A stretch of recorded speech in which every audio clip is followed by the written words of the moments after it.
আল্লাহ বলছে ইবলিসকে, ইবলিস বলছে আল্লাহ আমি যাচ্ছি, আপনি আমারে শুধু কিয়ামত পর্যন্ত হায়াত দেন, আমি আপনার সমস্ত আদমের সব সন্তান আমি জাহান্নামী করে দেব।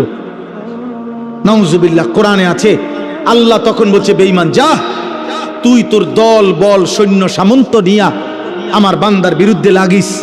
সেখানে আছে ওয়াস্তাফজিজ মান ইসতাতা'তা মিনহুম বিসাউতিক, বলছে তোর কণ্ঠ দিয়া, তোর সুর দিয়া, তোর আওয়াজ দিয়ে তুই ইবলিস, তুই পারলে আমার বান্দাদেরকে আমার পথ থেকে দূরে সরায় দিস।